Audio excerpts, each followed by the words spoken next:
A mio padre.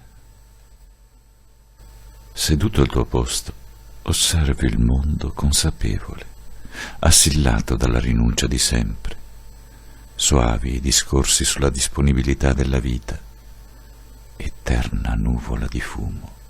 L'abbraccio si è perso in antichi disegni. A mente confusa sulla giovinezza e nella monotonia dell'esistenza. Eri e resti nel cuore di chi per caso o per forza ti ha conosciuto. Veri i sorrisi maliziosi dei tuoi giudizi affrettati. Via delle Palme. Ho sognato una spiga di grano tra le tue mani e sorridevi come il colore della neve. E poi, raggiunti quei momenti nel lungo viale alberato, recise le foglie dell'affresco, in un attimo l'abbraccio volò via e rimase il vestito grigio perlato. E allora attendimi, non tarderò. Poi si schiuderanno i garofani, si scontreranno i venti nell'aria e con mani intrecciate rideremo della mancanza di solitudine nel nostro solito gioco di carte. La ricerca a mio figlio Orazio Maria,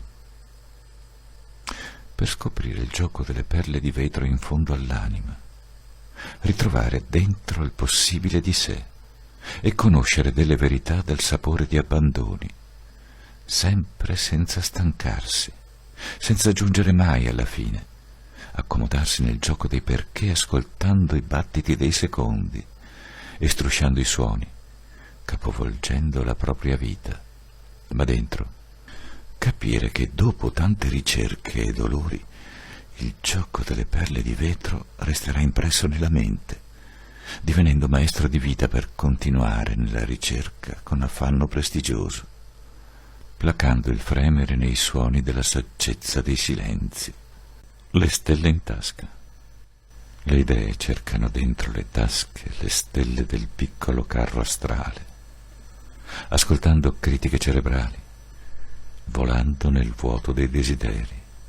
Le lettere immaginarie creano inverosimili pantografi che, agitandosi sui fogli tra i disegni della mente, cospargono parole d'incanto, nuovi io e profonde rimembranze in cerca di contatti umani, raggiungendo sogni e memoria come piume al vento splendono volontariamente, innescando sussulti dentro incredibili storie di vita, fatte di castelli sospesi nelle fragilità verso l'immaginario si stringono, costruendo insieme anni di pensieri che il tempo non cancellerà mai.